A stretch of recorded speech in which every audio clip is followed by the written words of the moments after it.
Memórias de um Suicida, capítulo 2, da primeira parte, vamos à parte final do capítulo. E nós estávamos falando, né? Quer dizer, ele estava nos contando do cordão, né? Aquele cordão que ficou pendurado, e eu vou dizer novamente o trecho, porque assim é bastante importante, né?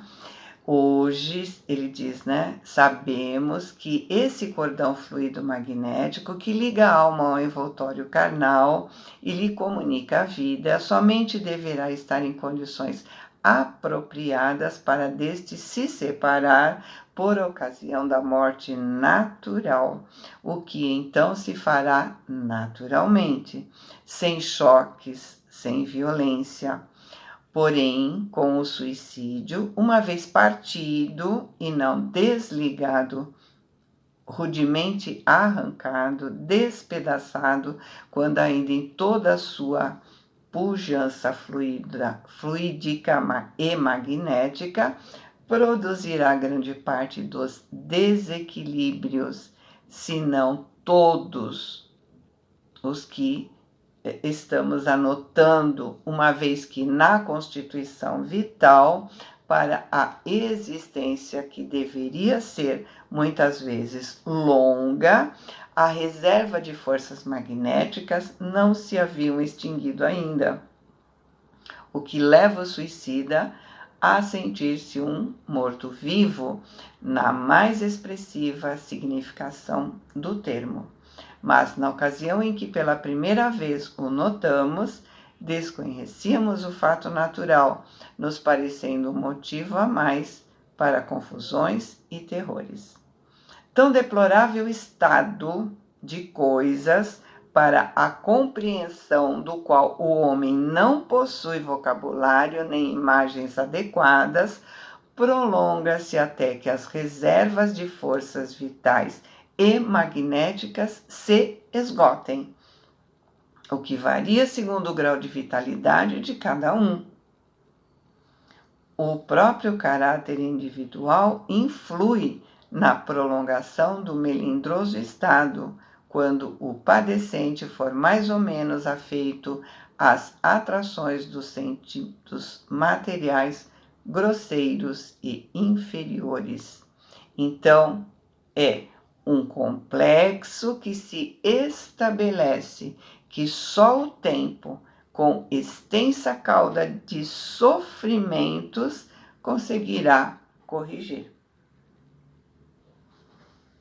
Um dia, a prolongada excitação provocou profundo abatimento em meu ser.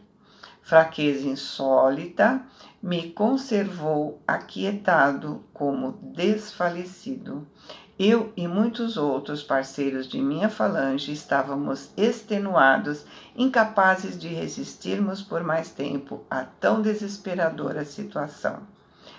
Urgência de repouso nos fazia desmaiar frequentemente, nos obrigando ao recolhimento em nossas desconfortáveis cavernas. Porém, não se tinha passado sequer 24 horas desde que o novo estado nos surpreendeu, quando mais uma vez fomos alarmados pelo significativo rumor daquele mesmo comboio que já em outras ocasiões havia aparecido em nosso vale. Eu compartilhava o mesmo antro residencial de 4 outros indivíduos como eu, portugueses, e no decorrer do longo martírio em comum, nos tornamos inseparáveis. A força de sofrermos juntos no mesmo casebre de dor. Porém, dentre todos, um me irritava muito, predispondo-me à discussão com o usar, apesar da situação precária, o monóculo inseparável, o fraque bem talhado e respectiva bengala de castão de ouro, conjunto que, para o meu conceito neurastênico e impertinente, o tornava pedante e antipático. no local onde se vivia torturado, com odores fétidos e podridão, e em que nossa indumentária dir-se-ia empastada de estranhas substâncias gordurosas, reflexos mentais da podridão elaborada em torno do envoltório carnal. Eu, porém, me esquecia que continuava a usar o pince-nez com seu fio de torçal, a sobrecasaca dos dias cerimoniosos, os bigodes fartos penteados. Confesso que, então, apesar de longa convivência, não conhecia os seus nomes. No Vale Sinistro, a desgraça é ardente demais para que o criminoso se preocupe com a identidade alheia. O conhecido rumor aproximava-se cada vez mais. Saímos de um salto para a rua. Vielas e praças se encheram de réprobos como das vezes passadas, ao mesmo tempo que os mesmos angustiosos brados de socorro ecoavam pelas quebradas sombrias, no intuito de despertarem a atenção dos que vinham para a costumeira vistoria. Até que, dentro da atmosfera densa e penumbrosa, surgiam os carros brancos, rompendo as trevas com poderosos holofotes. O trem caravaneiro estacionou na Praça Lamacenta. Desceu um pelotão de lanceiros, em seguida damas e cavalheiros que pareciam enfermeiros e mais o chefe da expedição, o qual, como anteriormente esclarecemos, se particularizava por usar turbante e túnica hindus. Silenciosos e discretos, iniciavam o recolhimento daqueles que seriam socorridos. A mesma voz austera que se dizia, como das vezes anteriores, vibrar no ar, fez pacientemente a chamada dos que deveriam ser recolhidos, os quais, ouvindo os próprios nomes, se apresentavam por si mesmos. Porém, outros, por não se apresentarem a tempo, impunham aos socorristas a necessidade de procurá-los, mas a estranha voz indicava o lugar exato em que estariam os míseros, dizendo simplesmente: abrigo número tal, rua número tal, ou, conforme a circunstância, dementado, inconsciente, não se encontrava no abrigo, vagando em tal rua, não atendia pelo nome, reconhecível por esta ou aquela particularidade. Dizia que alguém de muito longe portava poderosos telescópios até nossas desgraçadas moradas para se informar detalhadamente do momento decorrente da expedição laboriosa.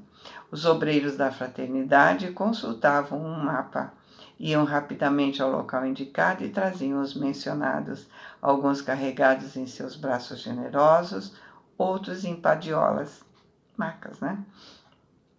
De súbito, ressoou na atmosfera dramática daquele inferno onde tanto padeci, repercutindo estrondosamente pelos mais profundos recôncavos do meu ser, o meu nome, chamado para a libertação.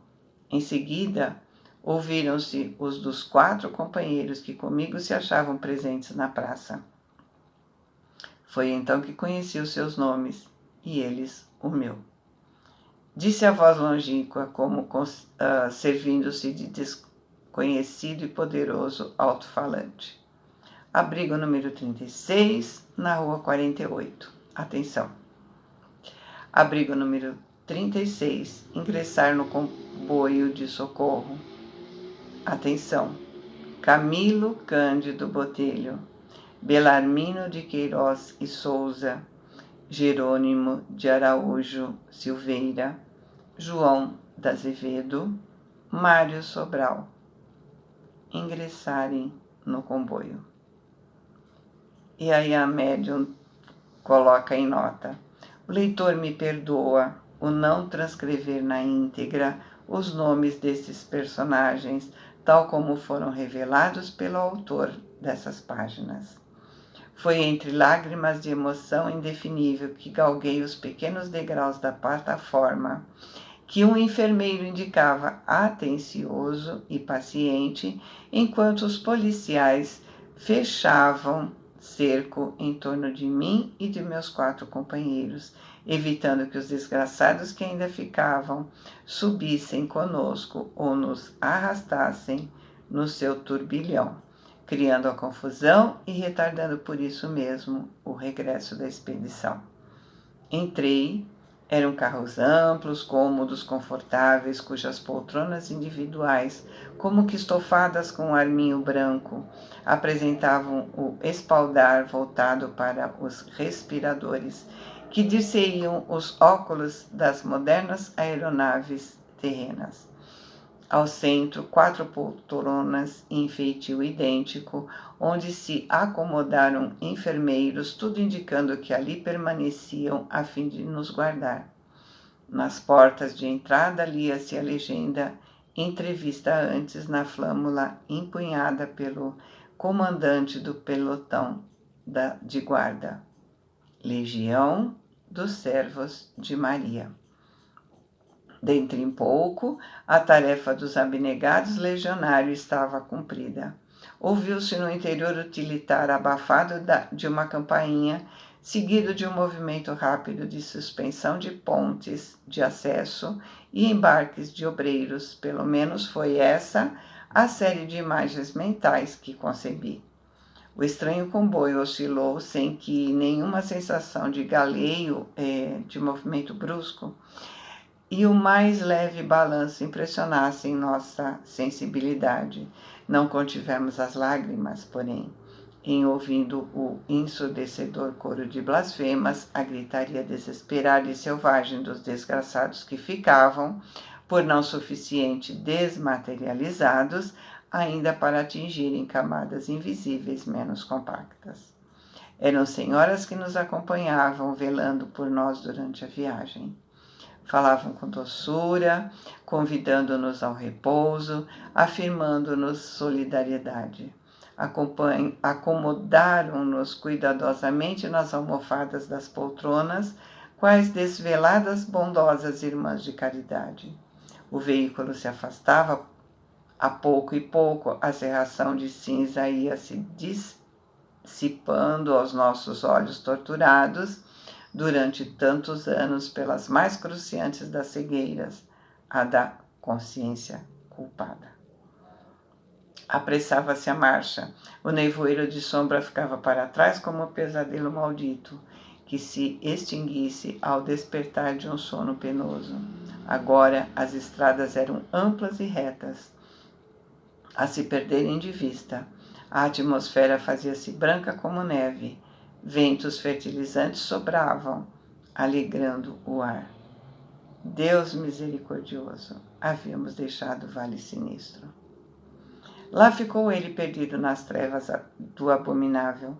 Lá ficou incrustado nos abismos invisíveis criados pelo pecado dos homens, a castigar a alma daquele que se esqueceu do seu Deus e Criador. Comovido e pávido, pude então elevar o pensamento à fonte imortal do bem eterno, para humildemente agradecer a grande mercê que recebia. E assim nós terminamos o 2º capítulo. Fiquem com Deus. Amo vocês.